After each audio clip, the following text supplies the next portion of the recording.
Que la gracia y la paz de nuestro Señor Jesucristo sea con todos ustedes. Vamos a continuar reflexionando acerca de el espíritu de religiosidad. Segunda parte sería, ¿sí? Domingo pasado estuvimos compartiendo sobre esto a partir de un pasaje del Evangelio de San Mateo, que hace referencia a los conflictos que Jesús tuvo con ese espíritu de religiosidad de su época. El miércoles en el Zoom, en el estudio bíblico con algunos hermanos de nuestra congregación, también continuamos reflexionando sobre esta cuestión porque nos atañe a todos. Y lo vamos a estar haciendo en este domingo 1 de agosto de 2021. La segunda parte entonces del espíritu de religiosidad. Y solamente, como decía un antiguo pastor, como un trampolín, es decir, solamente como para entrar en la cuestión, pero no para estudiar, desarrollar ese pasaje, voy a dar lectura al Génesis, voy a dar lectura al capítulo 4 de Génesis, la historia de Caín, que representa este espíritu religioso. Dice la escritura en Génesis capítulo 4, conoció Adán a su esposa Eva, cuando dice conoció tuvo intimidad con ella, la cual Eva concibió y dio a luz a Caín. Y dijo, por voluntad del Señor he adquirido varón. Después Dios dio a luz a su hermano Abel. Y Abel fue pastor de ovejas y Caín fue agricultor, labrador de la tierra. Aconteció que andando el tiempo, que Caín trajo del fruto de la tierra una ofrenda al Señor. Y Abel trajo también de los primogénitos de sus ovejas, de lo más gordo de ellas, es decir, hizo una selección para ofrendar a Dios algo especial, de los primogénitos y de lo más gordo, es decir, lo mejor que tenía. Y miró el Señor con agrado a Abel y su ofrenda, pero no miró con agrado a Caín y a la ofrenda suya. Y se ensañó Caín en gran manera y decayó su semblante. Entonces el Señor dijo a Caín, ¿por qué te has ensañado y por qué ha decaído tu semblante? Si bien hiciereis, ¿no serás enaltecido? Y si no hicieres bien, el pecado está a la puerta. Con todo esto, a ti será su deseo y tú te enseñorearás de él. Y dijo Caín a su hermano Abel, salgamos al campo. Y aconteció que estando ellos en el campo, Caín se levantó contra su hermano Abel y lo mató. El Señor le dijo a Caín, ¿dónde está Abel tu hermano? Y él respondió, no sé, ¿soy yo acaso guarda de mi hermano? Preguntó él. Allí decíamos está representado este espíritu de religiosidad en la persona de Caín, porque presentó una ofrenda, pero esa ofrenda no era lo mejor, como era el caso de Abel.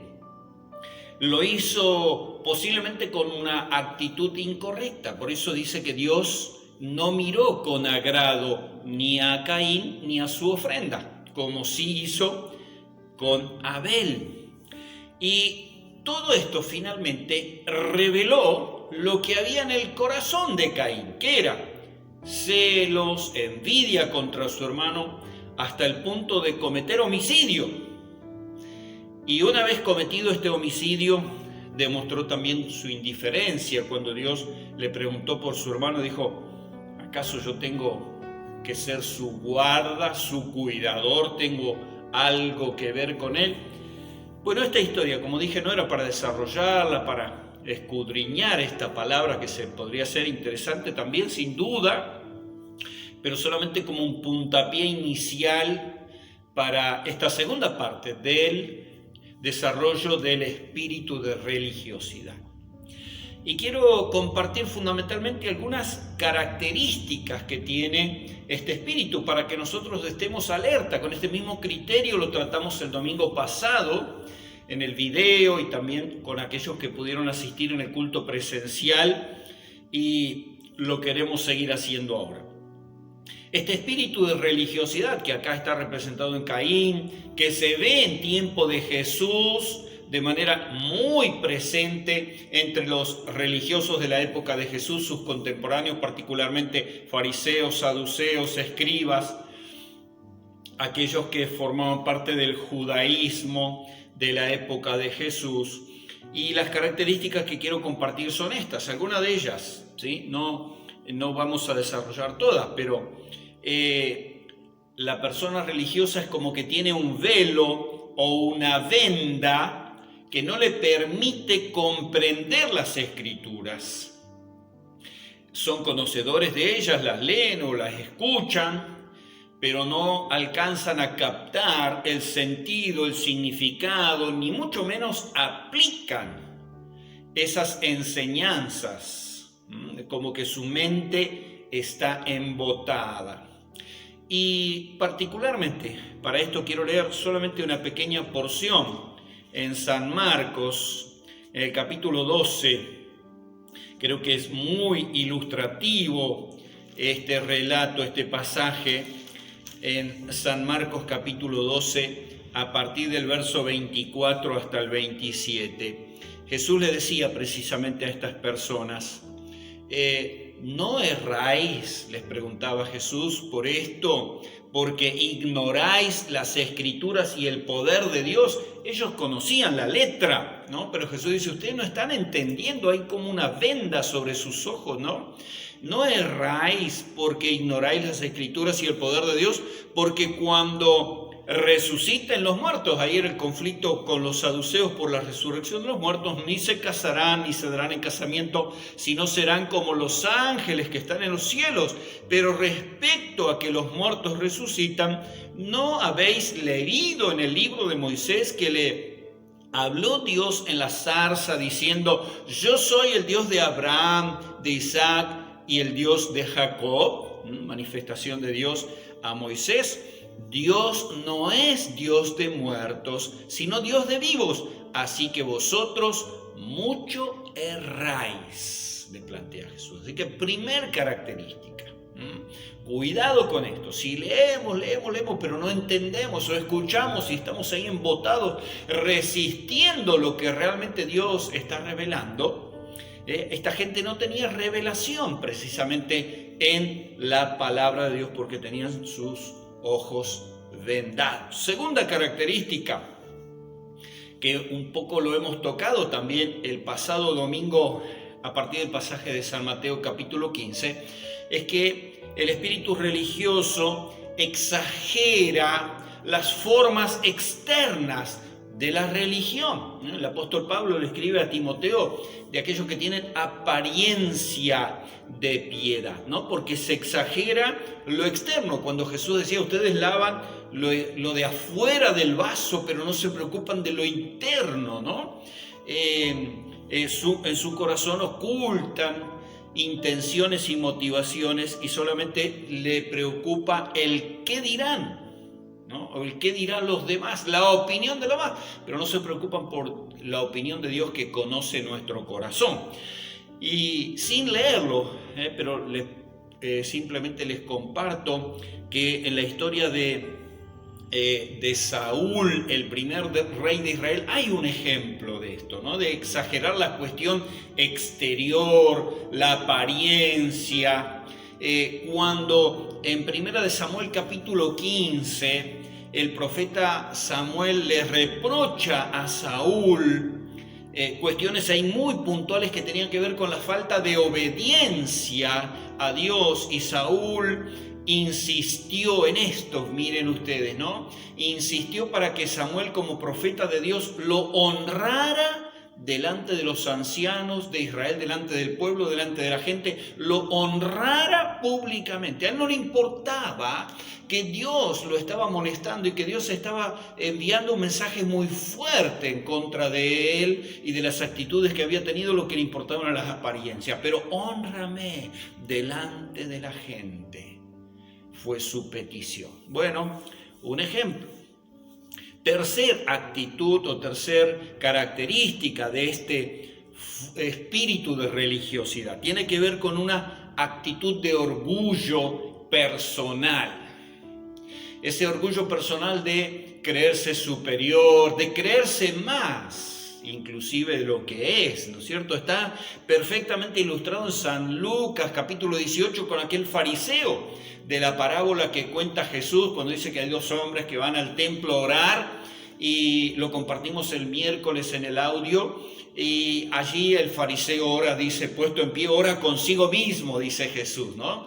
Gracias, Señor, porque no soy como el resto de los hombres, no soy un pecador como este, un adúltero, aquello, ni siquiera soy como este publicano, un cobrador de impuestos que estaba allí también en el templo orando, pero que tenía una actitud muy distinta, de humildad, de confesándose, reconociéndose pecador, que ni aún alzaba los ojos y decía, Señor, ten misericordia de mí, sé propicio a mí que soy pecador. Entonces ahí está, esta actitud de orgullo personal es el espíritu de la religiosidad. El apóstol Pablo dice que el que nos tiene que alabar es Dios, no nos tenemos que alabar a nosotros mismos, ni pensar más de lo correcto respecto de nosotros. Así que alerta, atentos a este espíritu de religiosidad que no nos permite ver nuestra real condición delante de Dios. Cuarta característica. Las personas que poseen este espíritu de religiosidad o que están envueltas en este espíritu de religiosidad también piensan que conocen a Dios hasta tal punto que le ponen moldes o condiciones a Dios. Y todo lo que sale de ese molde o sale de esa condición no es Dios. Y entonces se condena lo que no se entiende o se critica lo que uno no entiende. Y aquí en este caso quiero mencionar la palabra de Jesús a Nicodemo en San Juan capítulo 3 versículo 8, que habló del viento, pero el viento como el que allí prefigura al Espíritu Santo, porque estaba hablando de nacer de nuevo del agua y del Espíritu, y dijo, el viento sopla de donde quiere, ¿no? El Espíritu sopla, Dios sopla y obra como Él quiere, cuando Él quiere y cómo Él quiere. De manera que nosotros no tenemos que ponerle moldes a Dios, ni condicionar, ni limitar a Dios, ni decir, si obra de esta otra manera diferente, no es Dios, bueno. Eso es espíritu de religiosidad, pretender encajonar y encapsular a Dios. ¿Sí? Quinta y última característica que quiero compartir en esta oportunidad, esta segunda parte sobre el espíritu de religiosidad. Tiene que ver también con que el espíritu religioso oprime. ¿En qué sentido? Que trae culpa, genera culpa, un sentimiento de culpa, o que impide el gozo, la alegría. Fíjese que Jesús dijo, yo he venido para que tengan vida y vida en abundancia. Esa vida abundante es una vida que se disfruta, es una vida que tiene deleite. Y aquí solamente quiero leer el último verso que quiero leer, está en Malaquías, no es el último verso de Malaquías, el último que yo quiero leer. En el libro del profeta Malaquías, el último libro del Antiguo Testamento, en Malaquías, capítulo 3, verso 14, dice, habéis dicho, por demás es servir a Dios. ¿Qué aprovecha que guardemos su ley, que andemos afligidos en presencia de Jehová de los ejércitos? El libro de Malaquías en sí habla mucho de este espíritu de religiosidad del tiempo previo, anterior, unos 400 años tal vez antes de la primera venida de nuestro Señor Jesucristo. Y aquí hablando acerca de lo penoso, de lo gravoso, de lo costoso que les resultaba servir a Dios. Era una carga pesada, no había deleite, no había disfrute en servir a Dios. Por demás es que guardemos la ley, que andemos afligidos en presencia de Dios. Les costaba, no había gozo, no había alegría, no había un disfrute de decir, qué bueno, Dios nos está dando la oportunidad de servirle. Eso es espíritu de religiosidad, que lo que hace lo hace, pero con mucho pesar y con mucho esfuerzo.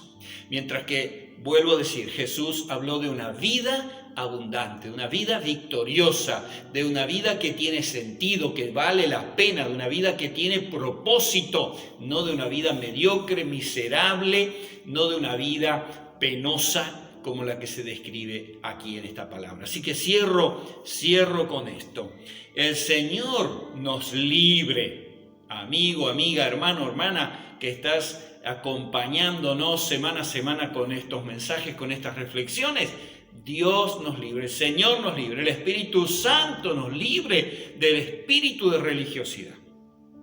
Si notamos que está por allí asomando o que somos de alguna manera víctimas de ese espíritu, es necesario confesarlo, es necesario renunciar, es necesario apartarse de ese espíritu de religiosidad para poder alcanzar y experimentar esa vida abundante por la cual Cristo ya pagó en la cruz del Calvario y envió al Espíritu Santo para que sea una realidad para ti y para mí. Espero que así sea también en tu vida. Que Dios te bendiga. Amén.